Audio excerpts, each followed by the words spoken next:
வணக்கம், இது அரண்சை. நான் தேவா பாஸ்கர். நாம் தமிழர் கட்சியினுடைய முன்னாள் நிர்வாகி சிவராமனுடைய மரணம் பல்வேறு சந்தேகத்தை எழுப்புறதா அண்ணாமலை, எடப்பாடி பழனிசாமி அவர்கள், கார்த்திக் சிதம்பரம் உட்பட பலரும் தங்களுடைய சந்தேகங்களை கிளப்புறாங்க. பல்வேறு நபர்கள் இந்த வழக்குல இன்வால்வ் ஆயிருப்பாங்க. அதனால ஒரு பலிகடாவாக சிவராமன் ஆக்கப்பட்டிருக்காரா, அது தற்கொலையா அல்லது கொலையா அப்படின்ற கேள்வியை எதிர்கட்சி தரப்புல இருந்து முன் வச்சிருக்காங்க. சர்ப்ரைசிங்லி இந்த விவகாரத்துல மரணம் அடைஞ்சிருக்கக்கூடிய நாம் தமிழர்களுடைய முன்னாள் நிர்வாகி சிவராமன், அந்த கட்சியினுடைய தலைமை ஒருங்கிணைப்பாளர் சீமான் அவர்கள் இந்த இடத்துல திமுக அரசோட நிக்கிறாங்க. இன்னைக்கு அரசு போலீஸ் ஒரு வேர்ஷனை சொல்றாங்க, இது தற்கொலை தான், கொலையோ அல்லது இதுல சந்தேகப்படுறதுக்குலாம் ஒண்ணுமே கிடையாது, அவர் ஏற்கனவே எலிப்பே சாப்பிட்டிருந்தாரு, அதனால மரணம் அடைஞ்சிட்டாருன்ற ஸ்டேட்மெண்ட் அரசு தரப்புல முன்வைக்கப்படுது.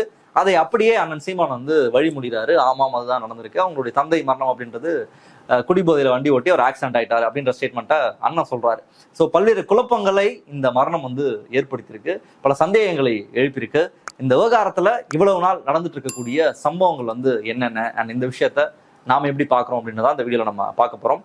நாம் தமிழர் கட்சியினுடைய இளைஞர் பாசறை கிருஷ்ணகிரி மாவட்டத்தினுடைய செயலாளர் சிவராமன், இவர் மேல ஒரு அலிகேஷன் சமீபமாக வெளியாச்சு. என்ன அப்படின்னா, ஒரு போலியான ஒரு என்சிசி கேம்பை நடத்திருக்காரு. கிங்ஸ்லி கார்டன் மெட்ரிகுலேஷன் ஸ்கூல் அப்படிங்கிற ஒரு பள்ளி, கிருஷ்ணகிரி மாவட்டத்தில் இருக்கக்கூடிய ஒரு பள்ளி. அந்த பள்ளியில போலியா ஒரு என்சிசி கேம்பை நடத்திருக்காரு.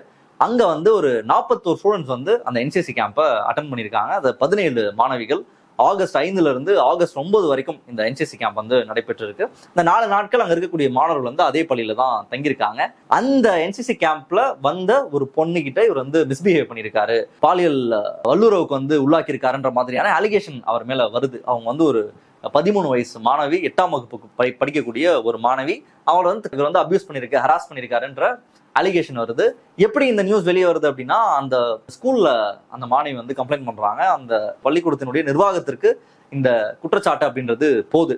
ஆனா பள்ளிக்கூடம் இதை மூடி மறைக்க ட்ரை பண்ணியிருக்காங்க. அதனுடைய தொடர்ச்சியாக தான் இன்னைக்கு 11 பேர், அந்த பள்ளியினுடைய கரஸ்பாண்டன்ட், அந்த பள்ளியினுடைய பிரின்சிபல் உட்பட 11 பேர் இன்னைக்கு கைது செய்யப்பட்டு சிறையில அடைக்கப்பட்டிருக்காங்க. அங்க போயிருக்காங்க. அங்க அவங்க ஹெல்ப் பண்ணல. அதுக்கப்புறம் இதை மூடி மறைக்கிறதுக்கான வேலையை, இல்ல நீ பப்பாளி சாப்பிடு, அதை சாப்பிடு, இதை சாப்பிடுன்னு சொல்லி இந்த விஷயத்த வெளியே தெரியக்கூடாது, இதை மூடி மறைச்சிடணும், அல்லது அந்த விக்டிமையே கில்ட்டி ஆக்குறது, அந்த 8ஆம் வகுப்பு படிக்கக்கூடிய மாணவியே அவங்கள கில்ட் ஆக்குறது, அவங்கள ஏதாவது சொல்லி இந்த விஷயத்தை மூடி மறைக்கணும், இது ஸ்கூல்ல இருந்து வெளியே போகக்கூடாது அப்படின்ற வேலையை அந்த பள்ளியினுடைய நிர்வாகம் பண்ணியிருக்காங்க. அதுக்கப்புறம் அந்த பள்ளியினுடைய பேரண்ட்ஸ்க்கு அது போகுது. அதுக்கப்புறம் தான் இந்த விஷயம் வெளியே பூதாகரமா வெடிக்குது, கம்ப்ளைண்ட் ரைஸ் ஆகுது. அப்புறம் தான் ஸ்கூல் மேல எல்லா ஆக்ஷனும் எடுக்கப்படுது. என்சிசி கேம்பே ஒரு போலியா நடத்திருக்காரு, அதற்கே முறையான சான்று அதெல்லாம் வாங்கணும் காவல்துறைகிட்ட இருந்து. இது எல்லாமே ஃபேக்கா ரெடி பண்ணி அந்த என்சிசி கேம்பை அவர் அந்த ஸ்கூல்ல நடத்திருக்காரு. அண்ட் அவர் செய்த குற்றச்சாட்டிற்கு அந்த மொத்த நிர்வாகம் அவர் கூட நின்று இருக்கு. யார் அந்த குற்றத்தை செய்தாரோ அந்த நாம் தமிழர் கட்சியினுடைய முன்னாள் நிர்வாகி சிவராமன் பக்கம் தான் அந்த ஸ்கூலே நின்று இருக்கு. அந்த பொண்ணுகிட்ட இருந்து இந்த விஷயத்தை எப்படியாவது மூடி மறைச்சலான்னு பார்த்திருக்காங்க.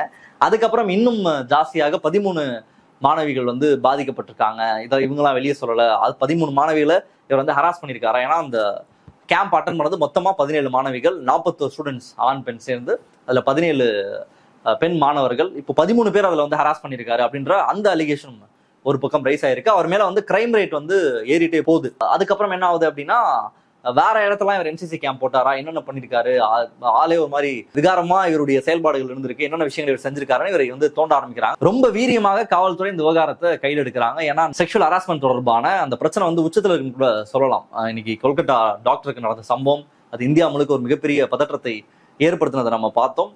அந்த சூடை இன்னும் குறையாத சூழல்ல பள்ளி மாணவிக்கு இப்படியான ஒரு கொடுமை நிகழ்ந்திருக்கு. அதுவும் ஒரு அரசியல் கட்சி, அந்த அரசியல் கட்சியினுடைய நிர்வாகி அவர் இந்த வேலையை செஞ்சிருக்காரு, அந்த ஸ்கூல் மூடி மறைச்சிருக்கு அப்படின்ற இந்த விஷயம் ரொம்ப மிகப்பெரிய ஒரு பரபரப்பா சென்சேஷனலைஸ் ஆயிடுச்சு. அதுக்கப்புறம் தமிழ்நாடு அரசை பொறுத்த வரைக்கும் ரொம்ப ஸ்விஃப்டா இதுல எல்லா ஆக்ஷனும் எடுத்தாங்க. ஏன்னா தமிழ்நாட்டுல கள்ளக்குறிச்சி மாணவி சம்பவம் அப்படின்றது ஒரு மிகப்பெரிய பாடம். எப்படி அதுக்கு ரியாக்ஷன் சமூகத்துல வெடிச்சது, இன்னைக்கு வரைக்கும் அதற்கான நீதி எல்லாருமே கேட்டுட்டு இருக்கிற சூழல்ல உடனடியாக ரொம்ப ஸ்விஃப்டா குழுக்கள் அமைக்கப்பட்டது. குறிப்பாக ஐஜி பவானிஸ்ரீ தலைமையிலான ஒரு குழு விரைந்து இதுல விசாரணை மேற்கொள்ளணும். 15 நாட்கள்ல விசாரணை முடிக்கணும். 60 நாட்கள்ல நீங்க குற்றப்பத்திரிகை தாக்கல் செஞ்சே ஆகணும். 15 நாள்ல நீங்க விசாரணை முடிக்கணும்னு ஒரு குழு ஃபார்ம் பண்ணியிருந்தாங்க. அவங்க சப்போர்ட் பண்ற விதத்துல சமூக நலத்துறையினுடைய செயலாளர் ஜெயஸ்ரீ முரளிதரன் தலைமையில அவங்க ஒரு குழு அமைச்சிருந்தாங்க. இவங்க எல்லாரும் கிருஷ்ணகிரி போய் உடனடியாக இந்த வழக்கை ரொம்ப தீவிரமா விசாரிக்க ஆரம்பிச்சிருக்காங்க. எத்தனை விக்டிம்ஸ் இருக்காங்க, அந்த பொண்ணுக்கு மட்டும் தான் நடந்துச்சா, 13 மாணவிகளுக்கு செக்ஷுவல் ஹராஸ்மெண்ட் நடந்திருக்கா, அவர் வேற எந்த இடத்துல கேம்ப் போட்டிருந்தாரு, இவருடைய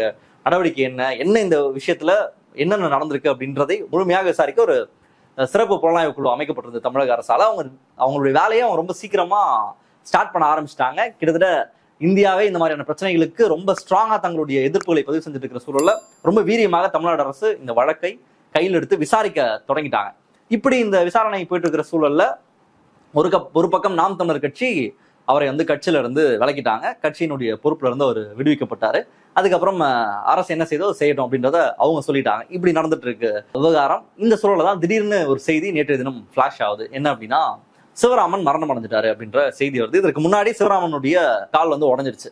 அவர் போலீஸ் காவல்ல இருந்து தப்பிக்க முயன்றாருன்ற கதையை போலீஸ் சொல்றாங்க. எப்படி உடஞ்சது அப்படின்றது நமக்கு தெரியல, அல்லது எல்லாருக்கும் தெரிஞ்ச உண்மை அது. அவருடைய கால் உடஞ்சிருச்சு. காலில் மாவு கட்டு போட்டுட்டு தான் அவர் படுத்துக்கிற போட்டோஸ் எல்லாத்தையும் ரிலீஸ் பண்ணியிருந்தாங்க. இந்த சூழல்ல நேற்றைய தினம் 23ஆம் தேதி சிவராமன் மரணம் அடைஞ்சிட்டாரு அப்படின்ற தகவல் வெளியாகுது. அவர் தந்தையும் மரணம் அடைஞ்சிட்டாரு அப்படின்ற தகவல் வெளியாகுது. இந்த பின்னணியில தான் சந்தேகங்களை எதிர்கட்சிகள் எழுப்ப ஆரம்பிக்கிறாங்க. இன்னைக்கு ஆம்ஸ்ட்ராங் கொலை வழக்குல ரவுடிகள் சிக்கிறாங்க, அந்த கொலையாளிகள் சிக்கிறாங்க. அவர்கள ஒருத்தர் தப்பிக்க முயன்றாரு, நாங்க எங்க என்னென்ன பண்ணீங்கன்னு எவிடன்ஸ் எல்லாம் காமிக்கிறது. அவர் ஸ்பாட்டுக்கு கூட்டு போனோம், அங்க ஒருத்தர் தப்பிச்சு ஓட பார்த்தாரோ, நாங்க அவர் சுட்டு பிடிச்சிட்டோம், அதெல்லாம் மரணம் அடைஞ்சிட்டாருன்னு ஒருத்தர் என்கவுண்டர் பண்ணாங்க ரீசெண்டா. அந்த மாதிரி கிட்டத்தட்ட என்ன நடக்குது இதுல சிவராமன் எப்படி மரணம் அடைஞ்சாரு, இதை ஒரு படுகொலையா, இதற்கு பின்னாடி இவர் ஒரு ஸ்கேப் கோட் தானா, சிவராமன் மட்டும்தான் இருக்காரா, இல்ல இவருக்கு பின்னாடி நிறைய பேர் இருக்காங்க, ஆனா அது சிவராமன் அந்த அழுத்தத்தினால இந்த தற்கொலை செய்திருக்காரா அல்லது கொலையான்ற சந்தேகங்கள் எல்லாம் எழுப்பினாங்க. அதுவும் தந்தை மகன் 2 பேருமே மரணம் அடையும் போது ஆப்வியஸா பலருக்கும் பல சந்தேகங்கள் எழதான் செய்யும். அப்படி பல சந்தேகங்கள் எழுந்துச்சு. ஆனா இதுல கொலையாக இருப்பதற்கோ அல்லது வற்புறுத்தலின் பேர்ல இறப்பதற்கான வாய்ப்பு இருக்கான்னு கேட்டீங்கன்னா, நடந்துட்டு இருக்கிற நிகழ்வுகளை வைத்து பார்க்கும்போது அதுக்கான வாய்ப்பு குறைவுன்னு தான் நமக்கு தோணுது. ஏன் அப்படின்னா, அவர் எலிபேஸ்ட சாப்பிட்டு இருக்கிறது அப்படின்றது இது முதல் முறை கிடையாது. காவல்துறையினுடைய டேட்டா படி அவரை 19ஆம் தேதி அரெஸ்ட் பண்றாங்க. இன்னைக்கு 4 நாள்ல அவர் இறந்துட்டாரு. 23ஆம் தேதி இறந்துட்டாரு. 17ஆம் தேதி அவர் எலிபேஸ்ட் சாப்பிட்டுருக்காரு. அது ஒரு ஸ்லோ பாய்சனா ரியாக்ட் ஆகி இன்னைக்கு 23ஆம் தேதி மரணம் அடைஞ்சிட்டாரு அப்படின்றத காவல்துறை தரப்புல தெரிவிச்சிருக்காங்க. மருத்துவ ரெக்கார்ட்ஸும் அதுக்கேற்ற மாதிரி மெடிக்கல் ரெக்கார்ட்ஸும் இருக்கு. அண்ட் இது மட்டும் இல்லாம 9ஆம் தேதியே அவர் எலிபேஸ்ட சாப்பிட்டுருக்காரு. குடும்ப விவகாரம் தொடர்பாக ஜூலை மாதம் 9ஆம் தேதி 7வது மாசம் அவர் எலிபேஸ்ட ஆல்ரெடி சாப்பிட்டு மருத்துவமனையில அட்மிட் ஆயிருக்காரு. அவர் மருத்துவமனையில அட்மிட் ஆயிருந்த சமயத்துல நாம் தமிழர் கட்சி நிர்வாகிகள் அவரை போய் பார்த்துட்டு அந்த புகைப்படத்தை எல்லாம் போட்டிருக்காங்க. அது இன்னும் ட்விட்டர் பக்கத்துல இருக்கு. 9ஆம் தேதி ஒரு தனியார் மருத்துவமனையில எலிபேஸ்ட் சாப்பிட்டதுக்காக போய் அட்மிட் ஆகி அதுக்கப்புறம் அதுல ரெக்கவர் ஆகி தான் அவர் வந்திருக்காரு. அதுக்கப்புறம் மீண்டும் இந்த விவகாரம் வெளியே வெடிச்ச உடனேயே திரும்ப எலிபேஸ்ட அவர் சாப்பிட்டிருக்காரு அப்படின்றதா இதன் மூலமாக நமக்கு கிடைக்கக்கூடிய செய்தியாக இருக்கு. இது முதல் முறை இல்லை அப்படின்றதும் நமக்கு தெரியுது. இந்த 2 மாசத்துல 2 முறை சாப்பிட்டிருக்காரு. குடும்ப பிரச்சனை ரொம்ப தாழ முடியாமல் அவர் எலிபேஸ்ட சாப்பிட்டாரு அப்படின்றதுதான் கடந்த முறை ரீசனா சொல்லியிருக்காங்க. இந்த முறை இந்த இஷ்யூ ரொம்ப வெளியே வந்த அப்புறம் இந்த பிரச்சனை டீல் பண்ண முடியாம எலிபேஸ்ட சாப்பிட்டாரோன்ற சந்தேகம் நமக்கு இருக்கு. ஸோ இவர் சூசைட் பண்றதுக்கான வாய்ப்பு அப்படின்றது நிறைய இருக்கு அப்படின்றது இந்த கடந்த மாதம் நடந்த நிகழ்வு வைத்து நம்மளால புரிஞ்சுக்க முடியுது. அவருடைய தந்தையினுடைய மரணம் அப்படின்ற தொடர்பாக காவல்துறை ஒரு அறிக்கை கொடுத்திருக்காங்க. அவங்க அப்பா டிவிஎஸ் எக்ஸல் ஓட்டிட்டு வரும்பொழுது பயங்கர குடிபோதையில் வரும்போது ஒரு ஆக்சிடென்ட் ஆகி இறந்துட்டாருன்ற தகவலை கொடுத்திருக்காங்க. அதனால இது ஒரு சந்தேக மரணம், மர்ம மரணம், இதுக்கு பின்னாடி நிறைய பேர் இருக்காங்களான்ற அந்த டீட்டெயில்ஸை என்ன சொல்றாங்க அரசு அப்படின்றதை பார்ப்போம். அந்த சிறப்பு புலனாய்வு குழு விசாரித்து சொல்ற வரைக்கும் நம்ம வெயிட் பண்ணலாம். அது வரைக்கும் நம்ம இந்த மற்ற விஷயங்கள் ரூல் அவுட் பண்றதுக்கான வாய்ப்பு இருக்கு. ஏன்னா அவர் ஆல்ரெடி அவர் இந்த சூசைட் பண்றதுக்கான ஸ்கோப்லாம் இருந்திருக்கு, பண்ணியிருக்காரு அப்படின்ற பட்சத்துல இந்த முறை அவர் சாப்பிட்டுருப்பார் அப்படின்றத நம்மளால அண்டர்ஸ்டாண்ட் பண்ணிக்க முடியுது. ஸோ இந்த விவகாரத்துல நாம் எழுப்ப வேண்டிய முக்கியமான கேள்வி அப்படின்றது இன்னைக்கு நாம் தமிழர் கட்சி தரப்புல இந்த கொல்கத்தா விவகாரத்திற்கும் சரி, சிவராமன் விஷயத்துக்கும் சரி ரொம்ப சூப்பரா ஹேண்டில் பண்ணியிருந்தாங்க. ரொம்ப புத்திசாலித்தனமா ஹேண்டில் பண்றேன்ற பேர்ல அவங்க ஒரு விஷயத்தை ஹேண்டில் பண்ணியிருந்தாங்க. என்ன அப்படின்னா, இன்னைக்கு என்ன பேசப்படுது, என்ன அந்த கட்சி சார்பில் இந்த விவகாரத்துல பேசுறாங்க அப்படின்னா, சாட்டை துரைமுருகன் அவர் சைக்கோ, அவர் பெண்களை இப்படிலாம் பண்ணியிருக்கான் அப்படின்னா கண்டிப்பா சைக்கோவா தான் இருப்போம். 13 பெண்களை பண்ணிட்டாங்கலாம் சொல்றாங்க, கண்டிப்பா நிச்சயமா சைக்கோவா தான் இருப்போம், வேற ஏதாவது பண்ணிருக்காங்கன்னு கண்டுபிடிக்கணும் அப்படின்றத சொல்றாங்க. 2வது, அண்ணன் சீமான் இன்னைக்கு அவரை பிடிச்சு கொடுத்தது அப்படின்றதே நாம் தமிழர் தம்பிகை தான். இந்த மாதிரி பிரச்சனை வந்தது அப்படின்னோட நாம் தமிழர் தம்பிக்கு தான் பிடிச்சு கொடுத்தாங்க, அவரை போலீஸ் கிட்ட பிடிச்சு கொடுத்தாங்கன்ற தகவல் சொல்லியிருந்தாரு. ரொம்ப குற்ற உணவுல இந்த மாதிரி பண்ணிட்டான் போல. ஏன்னா ஏற்கனவே என்கிட்ட முன்னாடி ஒரு மாசம் முன்னாடி இந்த மாதிரி லெட்டர்லாம் எழுதி அமைச்சிருந்தான். எனக்கு நான் சூசைட் பண்ணிக்க போறேன்னு எழுதியிருந்தான். நான் தான் கட்சி தம்பிலாம் சொல்லி பாருங்கப்பா என்ன ஏதோ பேசி தெரிஞ்சுட்டு இருக்கான், அப்போ என்னன்னு பாருங்க நான் தான் சொன்னேன் அப்படின்னா அண்ணன் இது சொல்லியிருந்தாரு. ஏற்கனவே சொல்லிட்டாரான் சூசைட் பண்ணிக்க போறேன் அப்படின்னு. எனக்கு தெரிஞ்சு ஒரு சூசைட் பண்ணிக்க போறேன்னு சொல்றது 1 மாசம் முன்னாடி எலிபேஸ்ட் சாப்பிட்டாருல, அப்போ அமைச்சிருப்பாரு போல. அதுக்கப்புறம் நாம் தமிழர் கட்சியினுடைய தம்பிகள்லாம் போறதுக்குள்ள ஒரு எலிபேஸ்ட்டை சாப்பிட்டு அதுக்கப்புறம் அட்மிட் ஆயிட்டார். யூஸ்வலா இந்த விவகாரங்கள் தொடர்பாக அண்ணன் எப்படி ரியாக்ட் பண்ணுவாரோ, நீ பெண்கள் தொடர்பான நடக்கக்கூடிய பிரச்சனைகள்லாம் எப்படி ரியாக்ட் பண்ணுவாரோ அப்படிலாம் ரியாக்ட் பண்ணலாம். அப்படி ரொம்ப சாதாரணமாக வந்து எலி பேஸ்ட் 1 மாசம் முன்னாடியே சாப்பிட்றேன்னா, அப்புறம் நாம் தமிழர் கட்சி தம்பிகள் தான் பிடிச்சி கொடுத்தாங்க அப்படின்லாம் சொன்னாரு. நாம் தமிழர் கட்சி தம்பிகள் போய் பிடிச்சி கொடுத்தாங்களா இல்லையான்றது நமக்கு தெரியாது. நாம் தமிழர் கட்சி தம்பிகள் போய் பிடிக்கலனாலும் மொத்தமா எல்லாரும் சேர்ந்து மொத்தியவர் வந்து காவல்துறையிட்ட பிடிச்சதான் கொடுத்துருப்பாங்க. இது வந்து நாம் தமிழர் கட்சி தான் வந்து பண்ணணும்ன்ற தேவை கிடையாது. அடுத்து குற்றம் செஞ்சிருக்காரு, அரசு அதுக்கு ரியாக்ட் பண்ணும். காவல்துறை நிச்சயமாக அவர் வந்து அரெஸ்ட் பண்ணியிருக்கும். அண்ட் வந்து அவர் குற்ற உணர்வுல இருந்தாரு, அவர் வந்து ஒரு சைக்கோ அப்படின்னு சொல்லி இந்த விவகாரத்தை நாம் தமிழர் கட்சி வந்து அப்ரோச் பண்றாங்க. அண்ட் வந்து ஒரு கர்மாவா இருந்திருக்கலாம், அறம் வந்து அவரை வந்து இந்த மரணத்துக்கு இட்டு சென்று இருக்கு, அவரை வந்து அவர் செய்த குற்ற உணர்வுல அவர் எலிபேசி சாப்பிட்டாரு, கர்மா பண்ணிடுச்சு அப்படின்லாம் பேசுறாங்க. நம்மளுடைய கேள்வி என்ன அப்படின்னா, நாம் தமிழர் கட்சி ஒரு பெண்களுக்கு எதிராக நிகழக்கூடிய இந்த வன்முறையை, செக்ஷுவல் ஹராஸ்மெண்ட்ஸை எப்படி அட்ரஸ் பண்ணுவாங்க? அண்ணன் வந்து யூஸ்வலா என்ன பேசுவார் அப்படின்னா, பயங்கரமா மேடையில வந்து சில்லறையில சதற விடுவாரு. இந்த மாதிரி என் பொண்ணுங்கெல்லாம் வந்து ஏதாச்சும் ஒன்று பண்ணா சுட்டுடணும், வெட்டிடணும், அறுத்துடணும், தூக்கி வீசிடணும், அவெல்லாம் சுட்டு போட்டு பொசுக்கினாதான் இந்த பிரச்சனைலாம் வந்து அடங்கிடும். நீதிமன்றத்துக்கு, காவல்துறை, அதெல்லாம் பயம் இருந்தாலும் இந்த பிரச்சனை வந்து ஸ்டாப் ஆகும். பயம் இல்லைன்னா இது தொடர்ந்து கொண்டே தான் இருக்கும். நான் ஆட்சிக்கு வந்தேன் அப்படின்னா பசங்களாம் பயப்படுவாங்க, பேரண்ட்ஸ்லாம் வந்து ஆம்பளை பசங்களை வெளியே அனுப்புறதுக்கு பயப்படுவாங்க. இப்போ பார்த்து போப்பா, சீமான் இருக்கான் வந்து, நீ ஏதாவது பண்ண அப்படின்னா அவ்வளோதான், பொண்ணுங்களாம் எடுத்து பார்த்தா கூட உன்னை காலி பண்ணிடுவான், முடிச்சு விட்ருவான், சுட்டு பொசிக்கிடுவான், அவனை வந்து பச்சை மட்டையை வச்சு உரிச்சிருவான், அதனால அதெல்லாம் பார்த்து போ நீ அப்படின்னு சொல்லி ஆம்பளை பசங்க சொல்ற காலம் வரும் நம்ம ஆட்சி வரும்போது. ஏன்னா பெண்கள் வந்து அவ்வளோ சேஃப் அண்ட் செக்யூரா இருப்பாங்க, பயங்கர சேஃப் அண்ட் செக்யூரான என்விரான்மெண்ட்டை நம்ம வந்து கொடுத்துருப்போன்ற மாதிரி அண்ணன் வந்து உருட்டுறதெல்லாம் பார்த்துருப்போம். தம்பிகளும் பயங்கரமா சில்லறை சதற விடுவாங்க. இன் ரியாலிட்டி என்ன நடக்கும்? அதுக்கு உதாரணம் தான் இந்த விவகாரம். அண்ணனால என்ன பண்ண முடிஞ்சது? இன்னைக்கு சிவராமன் வந்து ஒரு கொடூரமான சம்பவத்தை செஞ்சிருக்காரு. இன்னைக்கு மரணம் அடைஞ்சிட்டாரு. பட் அவர் செய்த அந்த கொடூரம் அப்படின்றது அந்த குழந்தைக்கு வாழ்நாள் முழுக்க இந்த ட்ராமா வந்துகிட்டே தான் இருக்கும். அவர் எத்தனை பேர் அரெஸ்ட் பண்ணியிருக்காருன்ற தகவலாம் இன்னும் வெளியே வரல. அப்போ இவ்வளவு பெரிய ஒரு கொடூரமான செயலை செய்தவருக்கு அண்ணனுடைய ரியாக்ஷன் என்ன அப்படின்னா, கட்சியிலேருந்து நாங்கள் அழைக்கிட்டோம். திமுக தான் அதான் பண்ண போகுது, நீங்க தான் பயங்கரமா இதை பண்ண போறீங்களா? இன்னைக்கு சீமான் பேசக்கூடிய அரசியல் அப்படின்றது திமுக ரொம்ப சப்பலாம் சாதாரண ஆளு. நான் வந்தா அப்படியே தலைகளா திருப்பிடுவேன், ஒட்டுமொத்த மாற்றம், அடிப்படை மாற்றம் அப்படின்னு அண்ணன் எல்லாத்தையுமே திருப்பிடுவேன்னு சொல்லுவார். அந்த மாதிரி என்ன பண்ணார் இந்த விவகாரத்துல? ரியாலிட்டியில ஒரு பிரச்சனை வரும்போது அது எப்படி நாம் தமிழர் அப்ரோச் பண்றாங்க அப்படின்னா, எதுவுமே அவங்களால பண்ண முடியாது. அதுதான் ரியாலிட்டி. இங்க சட்டம் இருக்கு, சட்டத்தின்படி தான் ஒன்று நடக்கும். போலீஸ் இருக்காங்க, நீதிமன்றம் இருக்கு. ஒரு கட்சியில ஒருத்தன் தப்பு பண்ணிட்டானா கட்சியில இருந்து விளக்க மட்டும் தான் முடியும். போலீஸ் அவங்க கிட்ட சப்போர்ட் பண்ணாம இருக்க முடியும், கட்சியில இருந்து விளக்கிட்டு டிசோன் பண்ண முடியும். இதான் எல்லா கட்சியும் பண்ண முடியும். இவ்வளவுதான் அவங்களுக்கான அதிகாரம் அப்படின்றது இருக்கு. இதுதான் ஒரு ஜனநாயக நாடு.